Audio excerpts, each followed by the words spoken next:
H ニュースチャンネルへようこそ。安全で幸せな1日を。皆さん、お帰りなさい。私は台湾にいますが、赤い服を着た少女、ランタンの水の怪物、さらには人面魚などの不思議な話を聞いたことがあると思います。多くの視聴者は、なぜ台湾の至るところにアピャオがあるのに、アフリカやその他の外国地域にはアピャオがないのか不思議に思っています。そこで、今日のエピソードでは、韓国の有名な都市の怪談3つをいくつか紹介したいと思います。物語の語り手は一人称です。真実味を保つため、編集したストーリーでお伝えします。玉水駅は、韓国の地下鉄の駅の一つで、オレンジ3号線にあります。ここで実際に起きた凄惨な事件のため、多くの韓国人がこの場所をよく知っています。この物語は、ある夜、私にヨチャングオという名前のオンライン友達がいる時に始まります。ある夜、彼は玉水駅で終電を待っていた。突然、髪を振り乱し、体を曲げて踊っている、酔ったような女性の姿が見えました。アーチエンさんは見かねて女性の写真を撮り、酔った女というタイトルでフォーラムにアップロードした。その結果、多くのネチズンが少女の容姿や美しいかどうかについて質問をし始めた。議論が進むにつれて、話はさらに混乱してきました。写真の中に異常な影が見えたと主張する人もおり、あるネチズンは彼女の動向に何か異常なものが見えるとさえ主張した。アーチェンは不安を感じ始め、再度調査するために玉水駅に行くことにしました。しかし、再びそこに到着すると、ホームが空いていることに気づきました。まるで別次元にいるかのような歓喜を感じた。この話はすぐにオンラインで広がり、幅広い注目を集めました。人々は本当に玉水駅で超常現象が起こったのではないかと推測し始めた。この物語を読むと、どの都市にもそれぞれの不思議な伝説があり、玉水駅に関する奇妙な話も韓国の都市伝説の一部であると考えられます。おちゃんぐがまた写真を撮りました。なんと。はい、美しいですが、なぜこのように飲むのですか？アーチエンさんは答えなかったが、その女の子は踊り続けて揺れ続けて、台から落ちそうになった。その結果、頭を打った。今、彼女の頭は血を流して出血しており、彼女は奇妙に笑い続けている。どうすればいいですか？この時、複数のネチズンが返信を始めた。ネチズン A さんは、近づかないで、何かが起こることに気をつけて、と話した。ネチズン B は、もしかして幽霊？と言いました。ネチズン C は、この女性は幽霊に引きずられて線路から飛び降りるのではないか？と大胆な推測を立てた。チェンさんは気分が悪くなり始めましたが、どうすればいいのかわかりませんでした。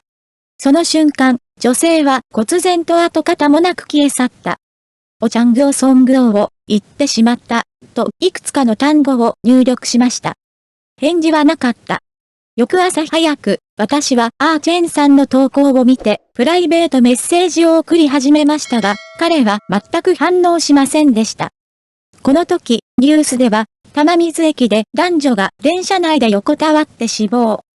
恋人同士が恋死した疑いがある、という臨時ニュースが流れていた。写真を見て、心が寒くなるのを感じました。もしかして、アーチェンが今目撃したのは、恋人たちの最後の瞬間だったのだろうか？少女は壇上で踊っていたが、その笑顔の裏に隠れた悲しみがあった。おそらく彼女は超自然的な力に導かれ、ついに死への道を歩み始めたのだろう。この物語は私の好奇心を深く引きつけ、もっと都市伝説や超常現象を探求したいという願望で満たされました。その男はアーチェンです。私は過去にアーチェンと一緒にいたことがあるので、間違いなくアーチェンであり、その女性はアーチェンが写真を撮った女性です。なぜ彼らはそのような奇妙な行動をするのでしょうか？フォーラム上の投稿については誰も知りません。駅によって緊急に撤去された。それ以来、玉水駅は夜になると人がいないことが多くなった。ここであえて地下鉄に乗ろうとする人は誰もいませんでした。男と女が人々を線路に引きずり込んでいたと聞いた。子供からボール拾いを手伝ってほしいと頼まれたという話も聞きました。顔を上げると、電車が目の前にあることに気づきます。韓国の三豊百貨店崩壊は、韓国の大規模なデパートの崩壊です。これは世界で2番目に深刻な建物倒壊災害でもある。1995年6月29日、開業当時の出来事でした。三豊百貨店は崩壊し始めた。20秒以内に5階建てのデパートが倒壊し、502人が死亡、937人が負傷した。しかし実際には、犠牲者は人為的なものでした。その理由は、韓国の三豊グループがもともと埋め立て地として使われていた土地にあったからだ。この土地に建設中の建物は、当初は4階建てのオフィスビルとして設計されていたが、基礎工事中に三豊グループ社長が直接建物の図面を変更し、百貨店に変更した。彼はエスカレーターを設置するためにそれを何気なく取り壊した。多くの耐荷重柱を担当していた元の建設エンジニアリングチームは安全上の問題があるだろうと述べました。MZO 建設の継続を拒否した。しかし、三豊グループは直接契約を解除し、自社の建設会社に建設の継続を要請した。1990年7月7日、三豊百貨店が正式にオープンし、当時のソウルの旗艦店となりました。5年後の1995年4月、5階の天井に亀裂が入り始めた。しかし、三豊グループの唯一の対抗策は、屋上にある商品や店舗を地下に移すことだった。1995年6月29日、2ヶ月以内に屋根の亀裂が広がり始めました。この時、三豊グループは土木工学の専門家を呼んだ。専門家が来てからは、今にも建物が倒壊する危険があると言われました。しかし、経営陣はデパートをすぐには閉鎖しなかった。引き続き営業を続けてまいりました。同日午後5時、4階の天井が陥没し始め、従業員が直ちにこの階を封鎖した。他のフロアは営業を継続した。午後5時50分、建物内でパチパチという音が響いた。この時、職員が警報を鳴らして避難を開始した。顧客と従業員午後5時52分に屋上が崩壊し始め、建物は20秒も経たないうちに全壊した。崩壊前には数多くの超常現象が報告されていたと言われている。事件当日、母親は子供を連れて三豊百貨店に買い物に行った。しばらくすると、子供が騒ぎ始めて家に帰りたいと言いました。母親は子供をなだめるため、ちょっと待って。お母さんが後でおもちゃを買ってあげるから静かにしていてくれると言いました。しかし、それは癇癪を起こした子供のようなものです。やめてください。家に帰りたかった。結局、母は彼を三豊百貨店から連れ去るしかありませんでした。家に帰ってテレビのニュースをつけると、実際に三豊百貨店崩壊のニュースをリアルタイムで放送していた。このニュースを見た瞬間、子供は母親に、早く出て行けと言ったのに、と言いました。母は驚いて彼に、どうして知ったのと尋ねました。この時、その子は、黒い服を着た男に黒い縄で首を縛られている人がたくさんいたのを見た。その男はずっと私たちを見つめていた、と誇らしげな顔で言いました。とても怖かったです。母の皮膚が急に立ち上がった。三豊百貨店は崩壊すると知りながら、グループ社長は違法なグループ建設を続けた。大統領は故意に犯罪を犯した。関係当局が三峯グループに対するさらなる捜査を継続するにつれ、三峯グループによるより重大な汚職犯罪が摘発されるようになった。その結果、市当局者12人を含むさらに21人が有罪判決を受けた。しかし、この法律も失敗に終わりました。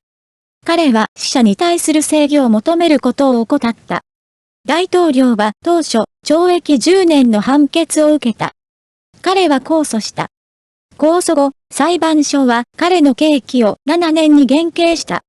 彼は1996年に逮捕され投獄され、2003年に釈放されました。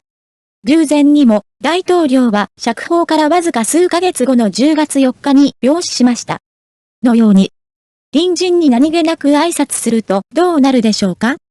伝説によれば、1990年代初頭、韓国系湘北日浦江市のコードネーム、M と呼ばれる住宅街の12番棟の住民が心臓病で次々と亡くなったという。警察が彼らの家族について調べたところ、これらの亡くなった人々が亡くなった時と同じ人物だったことが判明した。若い女性はその女性とおしゃべりしました。女性の身元は謎だった。管理人はそんな人は全くいないと言いました。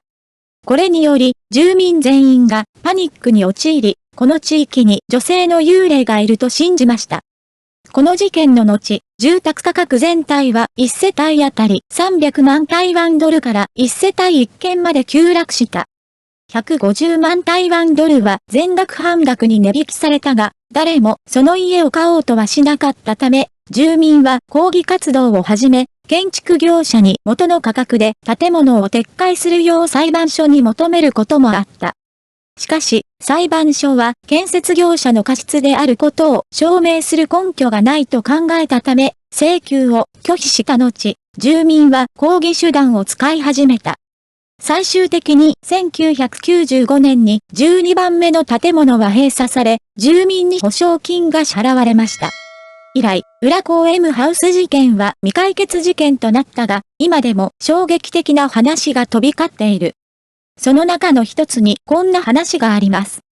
当時1401号室に住んでいたのは、共働きの新婚夫婦でした。夫の名前はアーロン、妻の名前はシャオフェンでした。彼らは毎朝ジョギングに出かけました。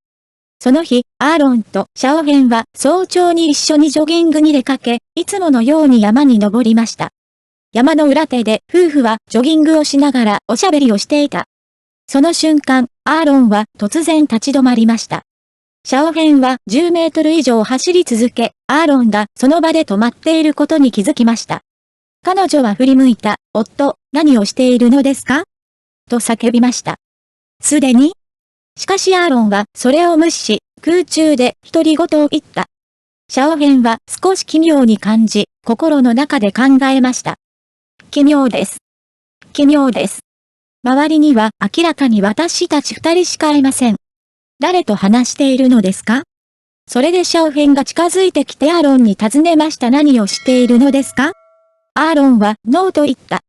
私たちのアパート1301号室に住んでいる女の子が私に挨拶して、どこに住んでいるの？と尋ねました。私たちは1401番地に住んでいると言ったら、シャオフェンは言いました。あなたは頭がおかしいのですか？その女の子はどこから来たのですか？するとアーロンは、本当に女の子が歩いてきたんだけど、見なかったの？と言いました。シャオフェンはアーロンが自分にいたずらをしていると感じたので、何気なく言いました。それ楽しいですか？こうして二人は家に帰り、シャワーを浴びてから仕事に出かけた。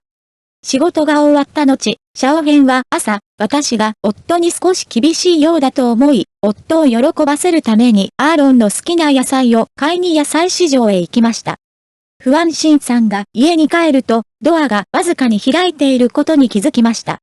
シャオフェンが中に入ると、アーロンの目は大きく見開かれ、呼吸をしていないことに気づきました。どうして彼は朝元気でいられるのでしょうか？どうして彼はこのように死ぬことができたのでしょうか？シャオフェンはすぐに地面に倒れ込み、泣き出しました。甲高い泣き声を聞いて、隣に住むおばが駆け寄った。さあさあ。まずは救急車を呼びます。それから間もなく救急車が来ました。しかし、それでも彼女は命を救うことができず、亡くなりました。心臓麻痺のため夫の葬儀を終えたシャオフェンさんは非常に奇妙に感じ、走って管理人に尋ねた。おじさん1301番の女性を見たことがありますか？この時管理人の王子が1301号室には誰も住んでいないと言いシャオフェンさんはこれらのことが納得できず家を売って引っ越したという。翌月曜日、12号館808号室に40代の夫婦が住んでいた。日が暮れると、夫婦は就寝しようとしていた。突然、夫が妻に、今日、1301番地に住んでいる女性を見た、と言いました。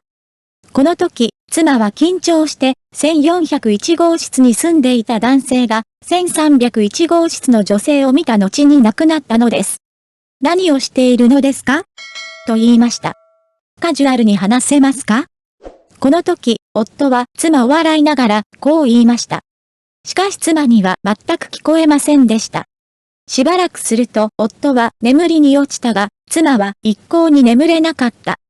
彼女は夫の胸に耳を当てて、夫の鼓動が止まったかどうかを確認し、心音を聞きながら眠りについた。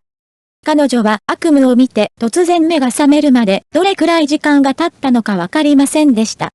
彼女は反射的に夫の胸に耳を当てたが、もはや夫の心音は聞こえなかった。その時になって初めて夫が目を見開いて動かずに天井を見つめていることに気づきました。妻は力を込めていた。彼女は夫の体をゆすって起こそうとしましたが、全く動きませんでした。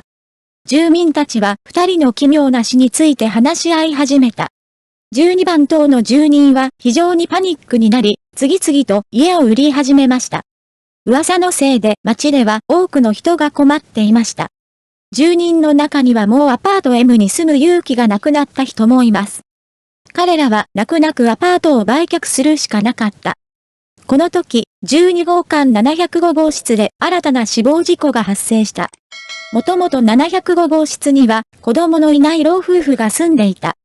705号室は特に寂れているように見えたので、部屋を整理して田舎からの大学生に貸し出しました。大学生たちは老夫婦を自分たちの親のように扱った。老夫婦が不眠症になると、大学生たちは老夫婦に歌を聴かせる以外は早めに帰宅した。